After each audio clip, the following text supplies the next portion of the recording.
Hello guys, now we will discuss a very important topic which is the amplified stability. पहली बात है कि amplifier का मतलब क्या होता है कि एम्पलीफाई करना यानी छोटी चीज़ को बड़ा करना, छोटे सिग्नल को स्मॉल सिग्नल को मैग्नीफाई करना। और ये हम देख चुके हैं। इसके लिए क्या करना पड़ता है हमें, हमारे पास 3 कॉन्फ़िगरेशन होते हैं, कॉमन एमिटर भी होता है, कॉमन कलेक्टर भी होता है, कॉमन बेस भी होता है। फिर उसमें से हमने कैसे उसकी सिलेक्शन करनी है, हमने अपनी रिक्वायरमेंट देखनी कि हमारी रिक्वायरमेंट क्या है, हमें कितनी इनपुट रेजिस्टेंस चाहिए, कितनी आउटपुट रेजिस्टेंस चाहिए, करंट गेन चाहिए या वोल्टेज गेन चाहिए या दोनों चाहिए। समझ रहे बात को? अब मैं सारा उसको समराइज कर रहा हूँ जब तक हमने पढ़ा है। ठीक है, ये सारे फैसलों के बाद जो है हम एक सिलेक्ट कर लेते हैं। For example common emitter select कर लेते हैं, उसमें फिर हम एमिटर रेजिस्टेंस के साथ उसको सिलेक्ट करते हैं। Common emitter with emitter degradation, उसका सारा हमने एनालिसिस पढ़ा है कैसे करना है। अच्छा, इतनी गेन के लिए हम डिज़ाइन कर लेते हैं रेजिस्टेंस की वैल्यूज़, ये करंट गेन होगी, ये वोल्टेज गेन होगी। अब इन सब चीज़ों के बाद अब फाइनल स्टेज क्या आती है, उसको लगाने के ऊपर। ठीक है, जब आप उसको लगा के चलाएंगे तो it must be stable. Stability of a control system, चूँकि मेरा एरिया भी कंट्रोल सिस्टम्स का है, तो कंट्रोल सिस्टम्स में कोई भी कंट्रोल सिस्टम हो, आपको ये सारे कंट्रोल सिस्टम, आप भी कंट्रोल सिस्टम हो, आप कंट्रोल सिस्टम हो, आप कंट्रोल सिस्टम हो, तो it must be stable. Stable का मतलब ये होता है bounded input will give you bounded output. यानी अगर आप इसको बाउंडेड इनपुट दे रहे हो तो आउटपुट भी बाउंडेड हो, आउट ऑफ बाउंड ना हो जाए। जैसे इसकी एग्जांपल मैं आपको समझाता हूँ डायमेटिकली। ई की पावर जो है, ई की पावर अगर माइनस एल्फा है, यानी माइनस है और अल्फा समथिंग पॉजिटिव नंबर है, या ई की पावर अगर अल्फा है और alpha is a negative number, तो ये सिस्टम स्टेबल होगा।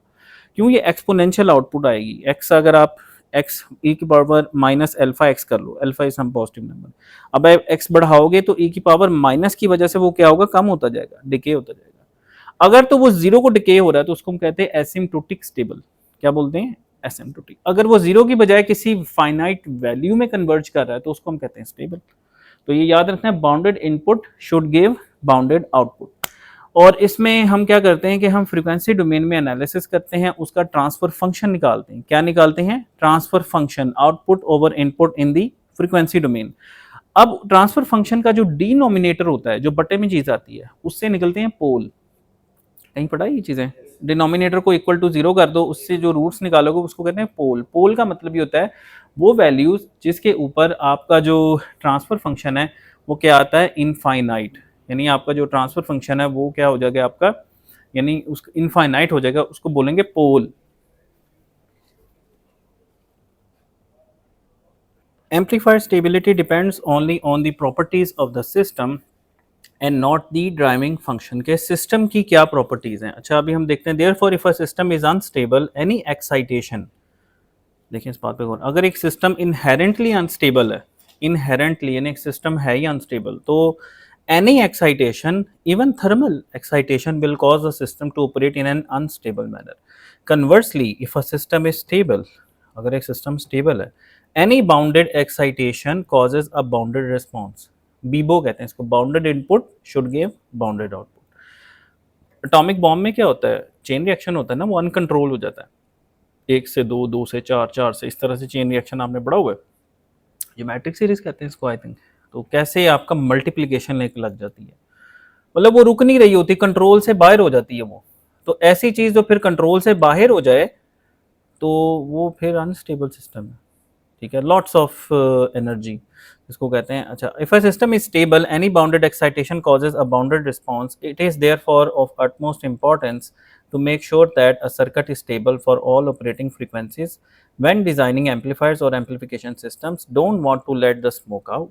अच्छा जी, simply put, if the transient response of a system to an impulse input decays to a constant value as the time approaches infinity, a system is stable। यानी e की power minus alpha T है, तो t अगर infinity कर दोगे तो e की power minus alpha infinity, यानी माइनस इन्फिनिटी की पावर माइनस इन्फिनिटी क्या होगा, वन ओवर ई की power infinity, one over infinity zero. Okay, ये बात है। For example if the response of a given system to an impulse input, impulse input क्या होती है, देखिए इनपुट जो है कंट्रोल सिस्टम का कोर्स है, कंट्रोल सिस्टम का टॉपिक है ना ये थोड़ा थोड़ा, तो इसमें कंट्रोल सिस्टम का थोड़ा मैं बता दूँ, अभी आई थिंक आपने नहीं पढ़ा हुआ। इम्पल्स ही होती है डायरेक्ट डेल्टा फंक्शन, ये थोड़े से टाइम के लिए ना, बहुत छोटे ड्यूरेशन के लिए बहुत हाई इनपुट देना, इम्पल्स। एक होती है स्टेप इनपुट दे के रखना, जैसे 5 वोल्ट आप दे के रखते हो, वो स्टेप इनपुट है, स्टेप इनपुट। तो यूनिट इम्पल्स का मतलब क्या होता है, a very large force for a very duration of time. Impulse है वो, ठीक है। तो अब मैं इसको पढ़ देता हूँ आपको। अब जैसे ये देखें, एक रिस्पॉन्स है H of T, for example if the response of a given system to an impulse input. I think ये आपने किसी और कोर्स में ये चीज़ें पढ़ी हुई हैं। इसमें पढ़ी आपने एडीसी में, सिग्नल सिस्टम में, हाँ जी, उसमें कुछ हद तक आपको आइडिया है। H of T is the response of the system, it is equal to A into e की power minus alpha 1t plus e की power minus alpha 2t, bracket में आता है आपका B cos of omega t plus C sine of omega. Basically इसमें देखें आप, exponential और साइनोसाइडल दोनों टर्म्स हैं। देखें, एक है साइनोसाइडल वेव, साइन वेव, उसमें डैम्पिंग नहीं है, यानी वो साइन वेव है, ऑसिलेटर कह लें, उसमें डैम्पिंग नहीं है।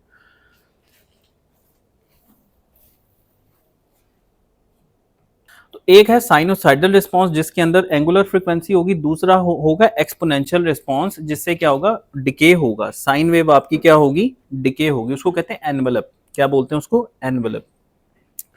So the system would be stable. The response illustrated in equation consists of two parts, a constant and sinusoid, that are both multiplied by a decaying exponential. These exponential terms define a decay envelope that controls the overall system behavior. If on the other hand, the response of the system to an impulse is h1t is equal to e की power plus alpha t plus e की power plus alpha 2t, यानी ये e की power plus के साथ है alpha 1 plus alpha 2, समझ रहे हैं आप। तो ये क्या चीज है, ये आपका आउट ऑफ बाउंड हो रहा है आपका सिस्टम यहाँ पे, समझ रहे हैं बात को। ई की पावर प्लस अल्फा का मतलब है कि अगर टी बढ़ेगा तो ये बढ़ता ही जाएगा, ये कहीं पे रुक नहीं रहा। Okay, even if only exponential was positive, we may be in the form of word herd rather than decaying in the function of equation. The terms in the equation above are growing exponentially. Without some kind of boundary mechanism, this function would become completely unstable. अब आ जाए जी, between the two extremes is marginally stable. एक है stable ई की power minus के साथ alpha के साथ, एक है अनस्टेबल। उन दोनों के दरमियान क्या होता है, मार्जिनली स्टेबल, जिसको हम ऑसिलेटर भी कह सकते हैं या अनडैम्प्ड कह सकते हैं। इसमें आप जाके देखिएगा सेकंड ऑर्डर रिस्पॉन्स वो कैसा होता है, अंडर डैम्प होता है, क्रिटिकली डैम्प होता है, ओवर डैम्प होता है और एक अनडैम्प्ड होता है। ये चार तरह के रिस्पॉन्स होते हैं, ठीक है। ये कंट्रोल सिस्टम में बड़ी डिटेल में इसको हम करते हैं। तो मार्जिनली स्टेबल या oscillatory behaviour this occurs when the signal envelope is constant, the signal neither grows as for the unstable case not decays as for the stable case. तो ये देखें, आपका एक ये स्टेबल सिस्टम है, ठीक है। ये आपका ऑसिलेटरी है, इसमें ई की पावर क्या है, जीरो। ई की पावर ना वो इसमें जीरो है, ठीक है, क्योंकि ये इसी को एनवेलप कहते हैं। ये देखिए यहाँ पे ये ज़रब खा रही है, साइनोसाइडल का तो मैग्नीट्यूड 1 ही होगा ना, साइनोसाइड का 1 होता है, वो मल्टीप्लाई खा रहा है, ज़रब खा रहा है किसके साथ, ई की पावर माइनस के साथ ज़रब खा रहा है, तो जिससे उसका एनवेलप ना रिड्यूस होता जा रहा है। और ये आपका जो है वो बन गया, ये इसको हम कहेंगे ऑसिलेटर, ठीक है, ये ऑसिलेटर है आपका। और ये जो है आपका, ये जो आपकी जो साइनोसाइड आपकी इंक्रीज कर रही है, ठीक है, तो इसको ये आपका अनस्टेबल सिस्टम है। When we discuss the stability, it is convenient to plot the poles and zeros of the transfer function in the S-plane as illustrated. The S-plane is a two-dimensional representation that allows us to plot the poles and zeros of a transfer function in terms of the real parts, horizontal axis, and the imaginary parts on the vertical axis. Poles or zeros may be purely real if they lie completely on the real axis or occur in the complex conjugate pairs if they have any imaginary component. To create a complex conjugate pair, the sign of the imaginary portion is switched. That is, if the pole occurs at a plus jb, the complex conjugate is a minus jb. जो पोल होंगे ना, ये याद रखना, ये conjugate में होते हैं। यानी ए प्लस अगर जे बी है ना, तो सिंगल पोल नहीं होगा, वो ए माइनस जे बी भी होगा। यानी जो रियल एक्सेस है ना, ये रियल एक्सेस एक्स एक्सेस, उसके ऊपर नीचे जोड़ों में होते हैं ये, ठीक है। अच्छा जी, आगे चलते हैं जी। ये देखें, ये कम्प्लेक्स हाफ प्लेन है, इसमें ये जो आपकी शो कर रही है ना इमेजिनरी एक्सेस, ये फ्रीक्वेंसी को शो कर रही है। जैसे अगर आपका एक्स एक्सेस पे यहाँ पे है पोल, तो उनकी एक फ्रीक्वेंसी होगी। अगर यहाँ पे पोल है तो उसकी फ्रीक्वेंसी बढ़ जाएगी, ठीक है। जैसे जैसे वाई एक्सेस में ऊपर जाते जाएंगे, क्या होगी, फ्रीक्वेंसी बढ़ती जाएगी। और जीरो पे क्या होगा, ऑसिलेटर। यहाँ पे क्या होगा, अनस्टेबल हो जाएगा, क्योंकि ई की पावर प्लस हो रही है, ये सिग्मा है बेसिकली एक्स एक्सेस पे, जो ई की पावर क्या है, सिग्मा। और लेफ्ट हाफ प्लेन ये है स्टेबल प्लेन, यहाँ पे आपका कंट्रोल सिस्टम स्टेबल होगा। क्या होगा, स्टेबल होगा। यानी आपके जो पोल्स होने चाहिए, जो कि करेक्टरिस्टिक इक्वेशन को अगर जीरो कर दें, यानी डिनोमिनेटर को जीरो कर दें, तो उससे जो पोल्स निकलेंगे, जो उसके रूट्स निकलेंगे, वो आपके लेफ्ट हाफ प्लेन पे होने चाहिए। फिर आपका ऑसिलेटर क्या होगा, सॉरी, आपका जो सिस्टम होगा वो क्या होगा, आपका सिस्टम स्टेबल होगा, ठीक है। अच्छा, इसमें अगर आपके वाई एक्सिस जो है उस पर रिपीटेड पोल आ जाए ना, हम कहते हैं भाई वाई एक्सिस पे पोल आए तो वो अनडैम्प्ड है, ऑसिलेटरी है, लेकिन अगर रिपीट हो जाए पोल, ज़्यादा आ जाए पोल, रिपीटेड हो जाए, वो भी अनस्टेबल होता है। ये ज़रा कंट्रोल में आप बहुत ज़्यादा डिटेल में चीज़ें डिस्कस करेंगे, वहाँ पे मेरे लेक्चर्स भी हैं कुछ, यूट्यूब पे फीडबैक कंट्रोल के मैंने कुछ लेक्चर्स जो हैं वो रिकॉर्ड किए हुए हैं, देख सकते हैं वो भी। तो Laplace transforms allow us to express time functions in terms of complex frequency variables and define a transfer function that describes the system response. The characteristic equation of a system is the denominator of the transfer function for the generic closed loop feedback system set equal to 0. तो ये हो जाएगा 1 plus g of s h of s is equal to 0. The roots of the characteristic equation or the poles of the system determine the nature of the system stability. There are three possibilities that define the system stability. A system is stable if all the roots of the characteristic equation lie, ये life नहीं है, lie in the left half plane of the S plane. A system is unstable if any roots lie in the right half plane. अगर right half plane पे आ जाएगा फिर तो unstable हो जाएगा. Any multiple complex pairs of the roots lie on the J axis. ये वही वाली बात करें कि अगर आपके पास मल्टीपल रूट्स J एक्सिस पे आ जाएंगे उससे भी सिस्टम अनस्टेबल है. Any multiple roots lie at the origin, ठीक है, इससे भी अनस्टेबल है. A system is marginally stable if any single pair of conjugate roots lie on the J axis, ठीक है, ये J एक्सिस पे लाई करते हैं. Single root lies at the origin and all other roots lie in the left half plane. A system is conditionally stable if all the roots lie in the left half plane only for some practical conditions, set of conditions or range of conditions. Conditionally stable भी हो सकता है कि अगर आप gain को इससे कम रखेंगे, ये क्वेश्चन बड़ा पॉपुलर है कंट्रोल सिस्टम में, मैं बड़ा शौक से देता हूँ. रूथ हार्विट्स क्राइटेरिया होता है, उसमें हम गेन निकालते हैं कि गेन मसलन 10 गेन है, उस गेन 10 तक वो स्टेबल है, 10 से ऊपर गेन करोगे तो वो उसके जो रूट्स होते हैं ना वो फिर आपके राइट हाफ प्लेन में चले जाते हैं. उससे पहले पहले आपके जो उसके रूट्स हैं वो लेफ्ट हाफ प्लेन में है. जब आप गेन को बढ़ा रहे हो 8 9 10, फिर वो ऑसिलेटरी पे आ जाते हैं, मतलब पहले लेफ्ट हाफ प्लेन से वो जाते हैं जे एक्सिस पे, उसके बाद राइट हैंड पे वो एंट्री मार लेते हैं. समझ रहे बात को, इसको वो ये बात वो कर रहा है कि conditionally stable if all the roots lie in the left half plane only for some particular condition, set of conditions और range of conditions of system parameters. These systems are stable when the system parameters are appropriate but may become unstable with any variations. तो roots क्या होते हैं कि roots of the typical roots in the s plane and corresponding time function are given below. Single roots along the negative real axis such as minus alpha 1 minus alpha 2 where alpha 1 alpha 2 positive. ये जरा note कर लें, alpha 1 alpha 2 positive number है, इसलिए क्या होगा minus alpha 1 minus alpha 2. अगर alpha 1 alpha 2 negative number है तो फिर माइनस लगाने की जरूरत नहीं है क्योंकि अल्फा 1 अल्फा 2 नेगेटिव है. और ये बेसिकली क्या है, ई की पावर है. क्या है, ई की पावर. तो ई की जो एक्सपोनेंट में आएगा ना ये, तो जब टाइम गुजरेगा आपका, जो ई की पावर अल्फा टी है ये माइनस अल्फा टी, तो टी जैसे जैसे बढ़ेगा तो ये क्या करेगा, जीरो को अप्रोच करेगा. कॉन्सेप्ट समझ आ गया, वो एनवेलप, ये है basically stability. A into e की power minus alpha 1 t plus B into e की power minus alpha 2 t. Single roots along the positive real axis such as alpha 1 alpha 2 where alpha 1 alpha 2 greater than 0. A into e की power plus alpha 1 t plus b into e की power alpha 2 t. A single complex conjugate pair of roots plus minus j omega a cos of omega t plus b sin of omega t. One pair of complex roots at minus alpha plus minus j omega in the left half plane e की power minus alpha t a cos of omega t plus b sin of omega t. One pair of complex roots at minus alpha plus minus j omega in the right half plane e की power plus alpha T एक पर. यानी इसमें पता क्या है, ये इसमें कॉज अल्फा भी है, e की पावर भी है, यानी इसमें साइनोसाइड भी है, इसमें एनवेलप भी है. ठीक है, तो e की पावर प्लस अल्फा क्या है, अनस्टेबल सिस्टम है. ठीक है, e की power minus alpha t a plus b, ये आपके double roots on the real axis हैं. उसके बाद a single root at the origin वो a है, और a double root at the origin क्या होगा, a प्लस बी टी उसको हम बोलेंगे. तो as can be seen from the time response in the table above, stable systems are those that have roots only in the left half plane. कहाँ पे होने चाहिए स्टेबल सिस्टम के roots, left half plane. तो अगर इस तरह का क्वेश्चन आ जाए, कोई आप एम्पलीफायर डिज़ाइन करते हो, उसका आपको कहा जाए कि ट्रांसफर फंक्शन निकालो, वो बनाया नहीं था बटरवर्थ के पता नहीं क्या, उसके रूट्स निकालो और बताओ वो स्टेबल है या अनस्टेबल है. तो उसके रूट्स आपने चेक करने हैं, अगर वो लेफ्ट हाफ प्लेन पर आ रहा है तो स्टेबल है, अगर वो कम्प्लेक्स पर आ रहा है और रिपीटेड है तो अनस्टेबल है, अगर राइट हाफ प्लेन पे आ गया तो वो वैसे ही अनस्टेबल है. ठीक है, अच्छा जी, roots only in the left half plane. ठीक है, and are dominated by decaying exponential roots that lie in the right half plane. Positive real axis result in responses that increase the time, and the systems that are unsuitable for the practical use. Single conjugate pairs of the roots that lie completely on the imaginary axis other than at the origin result in an undamped sinusoidal oscillatory response.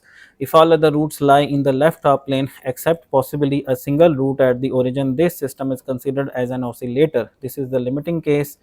Marginally stable, stable, unstable system. However, oscillators generally have some natural or introduced damping mechanism, since variations in the device or other operational parameters may move poles on the imaginary axis into the right half plane. ठीक है, oscillators generally have some natural or introduced damping mechanism since variations in the device और operation parameters. हो सकता है आपका system शुरू में stable हो, लेकिन वक्त के साथ साथ अगर उसमें डिग्रेडेशन आ रही है तो उसके पोल्स राइट में भी मूव कर सकते हैं. मतलब कैपेसिटर रेजिस्टर की वैल्यूज में डिग्रेडेशन आ गई, आपकी ख़राब हो गया कैपेसिटर, ये कैपेसिटर की लाइफ ज़्यादा हो गई, समझ ना बात को, तो उससे भी पोल्स हिल सकते हैं सिस्टम के. तो अच्छा, नेक्स्ट टॉपिक आता है स्टेबिलिटी एनालिसिस यूजिंग बोडे प्लॉट्स. तो बोडे प्लॉट्स जो हैं ये क्या होते हैं जी? बोडे प्लॉट्स ये तो हम पहले कर चुके हैं ना. बॉडी प्लॉट इसमें हमने बनाया नहीं था, वो मैग्नीट्यूड रिस्पांस और फेज रिस्पांस बॉडी प्लॉट हमने किए हुए पहले, ठीक है, जब हमने वो पढ़ रहे थे फिल्टर्स, तो उसमें हमने किया था ना. अच्छा जी, अब इसमें बस एक आपको बता दूं थोड़ा सा ये उससे आगे हम टॉपिक को लेके चल रहे हैं कि स्टेबिलिटी इससे कैसे हमने चेक करनी. तो इसमें आपने दो टर्म्स याद रखनी है, फेज मार्जिन और गेन मार्जिन. क्या कहेंगे उसको? फेज मार्जिन और गेन मार्जिन. और एक और चीज़ याद रखनी है, दोनों पॉजिटिव होने चाहिए, दोनों PMGM फेज मार्जिन और गेन मार्जिन दोनों क्या होने चाहिए? पॉजिटिव. ठीक है. द फ्रीक्वेंसी एट विच, इसमें एक होती है frequency cross, phase cross over frequency, phase cross over frequency, phase cross over frequency जिसपे आपका फेज -180 डिग्री को क्रॉस कर रहा होता है. The frequency at which the phase plot is having the phase of -180 degree is known as phase cross over frequency. It is denoted by omega PC. The unit of phase cross over frequency is radian per second. दूसरी आती है gain cross over frequency, the frequency at which the magnitude plot is having the magnitude of 0, जहां पे आपका magnitude 0 dB हो रहा है, यानी 0 dB का मतलब 1 है, यानी 1 का log 0 होगा ना. जहां पे आपका वो 0 हो रहा है ना, वो उस फ्रीक्वेंसी को क्या कहेंगे? Gain cross over frequency. और जहां पे फेज -180 हो रहा है उसको हम क्या कहेंगे? Phase cross over frequency. अब वो निकाल के फिर हमने चेक करना है इसका गेन मार्जिन क्या है और फेज मार्जिन क्या है.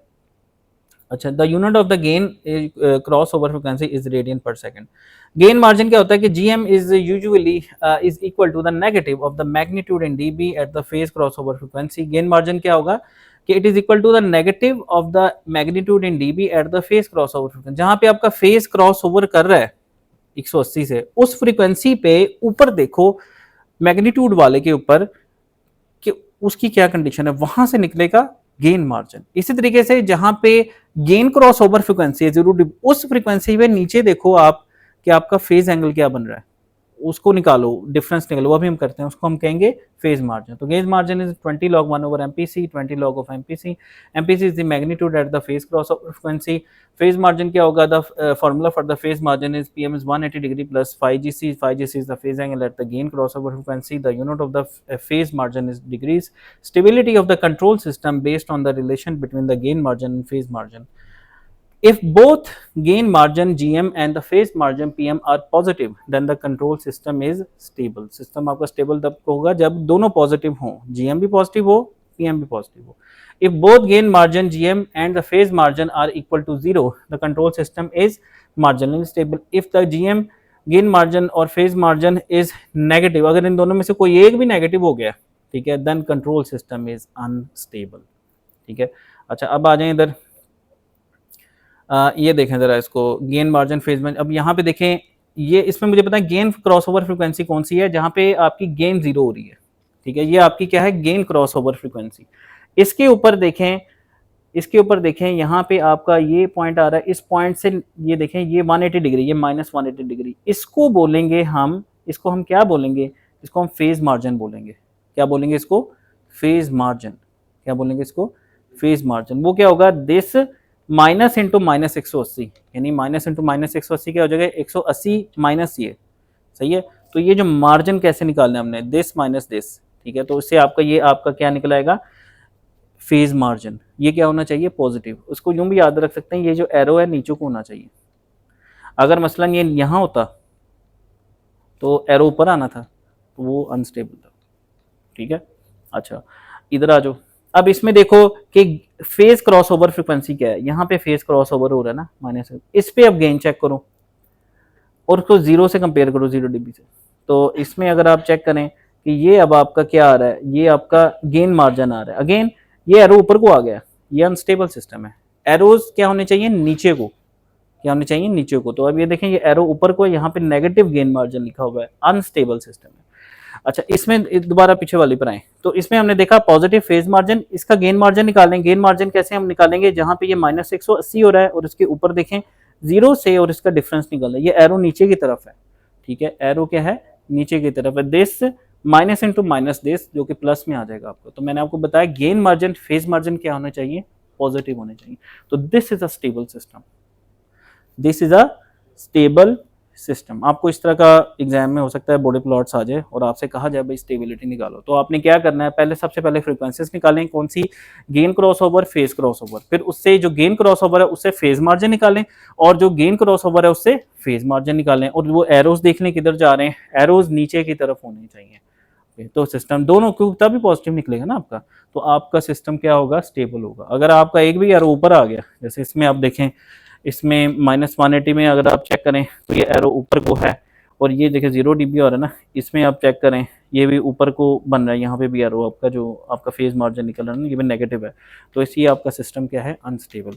तो स्टेबिलिटी को हम बॉडी प्लॉट्स की मदद से भी चेक कर सकते हैं। एक तो ट्रांसफर फंक्शन वाला है ना, कि ट्रांसफर फंक्शन से जो है वो हम चेक करते हैं स्टेबिलिटी रूट्स निकाल के। दूसरा बॉडी प्लॉट से भी चेक कर सकते हैं। फिर एक और थोड़ा सा अगला लेवल आ जाता है कि बॉडी प्लॉट्स गिवन है उससे ट्रांसफर फंक्शन निकाल लो। ये भी एक है, ये नहीं इसमें कोर्स में मैं आपको नहीं कराऊंगा। ये भी एक होता है कि हम इससे बॉडी प्लॉट से ट्रांसफर फंक्शन निकालें, उससे भी हमें पता चल जाता है कि ये स्टेबल अनस्टेबल। वैसे डायरेक्ट जीएम पीएम निकालो बस चुप करके। अब जैसे ये सिस्टम है, मुझे बताओ कि इसका क्या गेन मार्जिन है, फेज मार्जिन है। इसकी देखें कि कहाँ पे -180 हो रही है, ये -180 यहाँ जाके हो रही है। ठीक है, तो अब -180 के ऊपर गेन मार्जिन इसका कहाँ आ रहा है, पॉजिटिव ही आ रहा है ना, एरो नीचे को ही आ रहा है।